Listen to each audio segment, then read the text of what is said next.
मायका और ससुराल। लड़की की शादी के बाद विदाई का समय हो गया था और लड़की के घरवाले एक एक करके उसके कमरे में आते। सबसे पहले माँ आती है और समझाती है अपनी बेटी को कि बेटी कल से जल्दी उठना और सबसे पहले नहा धो लेना, फिर पूजा पाठ करके अब रसोई का काम तुझे ही संभालना होगा। वहाँ कोई गड़बड़ ना होने देना, वहाँ तेरी माँ नहीं होगी। फिर कुछ देर बाद पापा आते हैं और कहते हैं, बेटी अब अपने ससुराल को ही अपना घर समझना और सबका ख्याल रखना, अपने माँ बाप के मान सम्मान को मिटने न देना बेटी। और इतना कह के पिता की आंखों में आंसू आ जाते हैं और वो वहाँ से बाहर निकल जाते हैं। फिर भाई आता है, आंखों में आंसुओं से भरी होती हैं और चेहरे पर मुस्कान के साथ बोलता है, लगता है तू अब ससुराल चली ही जाएगी, जा रही है, तू सच में जा रही है ससुराल। चलो अब तुमसे छुटकारा मिल जाएगा, अब तेरा सारा हिस्सा मेरा हो जाएगा और अब कोई बात बात पर टोका टाकी भी नहीं करेगा और ना ही कोई माँ से मेरी शिकायत करेगा। चलो बढ़िया है, आज से तू परेशान नहीं करेगी हमको। इतने में लड़की के भी आंखों में आंसू आ जाते हैं और बोलती है, भाग जा पागल, नहीं तो मार खाएगा अब तू। फिर भाई बोलता है, अच्छा मेरी तरह ससुराल में किसी को पीटने न लगना, वहाँ तेरी कोई मार नहीं खाएगा। जैसे हमें बोल देती है, कुछ भी वहाँ मत बोलना, कोई बुरा मान सकता है। और फिर दोनों रोते हुए एक दूसरे को गले लगा लेते हैं और साथ में दोनों के मुंह से निकलता है, तेरी बहुत याद आएगी, अपना ख्याल रखना। और भाई आंसू पोंछते हुए बाहर निकल जाता है और इसी तरह परिवार के सभी लोग आकर समझाते हैं। अब सबके जाने के बाद विदाई होने का समय आ जाता है और लड़की सोचती है, एक तो अपना घर छोड़कर मैं जा रही हूँ, ऊपर से इतना कुछ घर वालों ने बता दिया, इसके पहले तो कभी कुछ नहीं ऐसा करना पड़ा, कैसे इतना कुछ संभाल पाऊँगी। यही सब सोचती रहती है, तमाम तरह के मन में ख्याल आते हैं और फिर विदाई करके घर वाले लड़की को विदा कर देते हैं। यहाँ तो माँ बाप को इतनी फिक्र होती है, इतना कुछ कैसे संभालेगी मेरी बेटी, हमेशा से खुले ख्यालों वाली मेरी बेटी अब किसी की पत्नी और किसी की बहू की जेठानी, किसी की भाभी बन गई है। देखो क्या होता है। अब ससुराल में जाकर लड़की अलार्म लगाती है और दूसरे दिन सुबह उठकर जैसा कि उसकी माँ ने बताया होता है वैसा ही करती है और फिर सबके लिए खाना बनाती है और कहते हैं, ससुराल में पहली रसोई बहू कुछ मीठा बनाकर शुरू करती है। तो उसने सबके लिए खीर बनाई और खीर में चीनी कम रह गई, बाकी खीर बहुत अच्छी बनी थी। अब बनाने के बाद खीर सबके लिए निकालती है और सब तो खा लेते हैं, कुछ नहीं बोलते हैं। फिर सास जाकर बेटा और पति बैठा होता है तो जाकर बोलती, लग रहा है घर वालों ने कुछ सिखाया नहीं है, चीनी देखो कैसे डाली थी, लग रहा था खीर नहीं चावल खा रहे हों।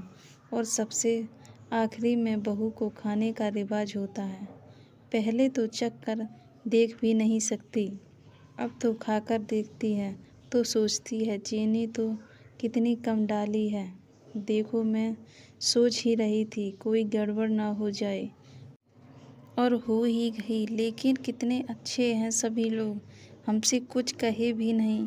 फिर सोचती है, चलो दूसरे दिन कोई गड़बड़ नहीं होने देंगे। लड़की की माँ बाप का फ़ोन आता है और पूछते हैं, बेटी सब अच्छे से कर लिया, कोई गड़बड़ तो नहीं की। और वो बोलती है, इतना सोचे थे फिर भी खीर में चीनी कम रह गई थी, लेकिन आप लोग परेशान ना हों, कल से कोई गड़बड़ नहीं होगी, यहाँ के लोग बहुत अच्छे हैं, किसी ने कुछ नहीं बोला। और फिर रात में पति आता है रूम में और बोलता है, कैसी खीर बनाई थी, मम्मी क्या सोच रही होंगी, कितनी फीकी थी, कल से ध्यान देकर बनाना। इसी तरह वो लड़की घर के सभी कामकाज सीख जाती है। कल को सारा दिन मस्ती करने वाली लड़की अब एक पत्नी और बहू और भाभी बन जाती है। कुछ दिनों बाद उसकी घर वाले आते हैं और उसको देखते हैं। इतना ज़्यादा अंतर पहले और अब में कहीं कोई बुला रहा है, भाभी मेरे ये सामान कहाँ रखा है। और पति बोलता है, अरे नाश्ता लग गया दफ्तर के लिए, लेट हो रहा।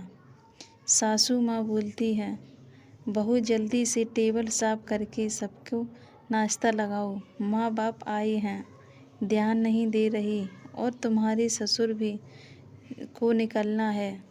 वो जल्दी जल्दी सारे काम करती है और सबको नाश्ता करवा कर सारा घर साफ करती है और बर्तन धुलती है, फिर खाना बनाती है।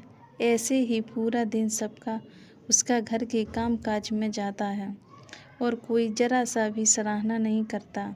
ये सब देख माँ बाप की आंखों में आंसू आ जाते हैं और फिर वो सारे काम कर लेती है तो माँ बाप के पास बैठती है और तब माँ बाप बोलते हैं कि बेटी कोई दुख तो नहीं है तुम्हें। तो वो अपने आंसू पोंछते हुए, नहीं माँ, कोई दुख नहीं है, बस आप सबकी बहुत याद आती है। और माँ छोटू कैसा है, वो अब आप लोगों को ज़्यादा परेशान तो नहीं करता। ऐसा कहते हुए बात को काट देती है और बोली, यहाँ सब बहुत अच्छे हैं, मेरा बहुत ख्याल रखते हैं। ऐसा बोल दी ताकि उसके माँ बाप परेशान ना हों। और माँ बाप कहते हैं, बेटी ऐसे ही खुश रहे तू और अपना ख्याल रखना। अच्छा, अब हम लोग चलते हैं। जब माँ बाप चले जाते हैं तब जाकर कमरे में छुपकर बहुत रोती है और खुद से ही बातें करती है कि क्या बताऊँ माँ, मेरी तो पूरी ज़िंदगी ही बदल गई है। कभी खुद के लिए समय नहीं निकाल पाती, सारा दिन ऐसे ही निकल जाता है। और फिर सास आती है और बेटी से कहती है, माँ बाप आए थे, पता नहीं क्या पट्टी पढ़ा कर गए होंगे। अब बताओ दोस्तों, ऐसा बहुत लोगों के साथ होता है। अगर ऐसा होता रहा तो ससुराल और मायके में हमेशा अंतर होता रहेगा। जब तक कि आप दूसरे के घर से आई बेटी को अपनी बेटी नहीं समझेंगे। ऐसा करने से ही रिश्ते बिगड़ते हैं। सारी बेटियां ऐसी नहीं होती हैं और तभी रिश्ते बिगड़ते हैं। अब वो काम कर रही है तो सभी को करवा लेना चाहिए, क्योंकि वो आपकी मजदूर बनकर तो आई नहीं है, आपके घर की बहू है जो आपके लिए सब कुछ छोड़कर आई है। अब आप लोग ऐसे करेंगे तो सास ससुर और माँ बाप, ससुराल मायके में हमेशा ऐसे ही फ़र्क होता रहेगा। हम बदलेंगे तभी युग बदलेगा, इसलिए पहले हमें अपने आप को बदलना होगा। धन्यवाद दोस्तों। अगर मेरी कहानी अच्छी लगे तो वीडियो को लाइक, कमेंट, शेयर ज़रूर करें और चैनल को सब्सक्राइब करें।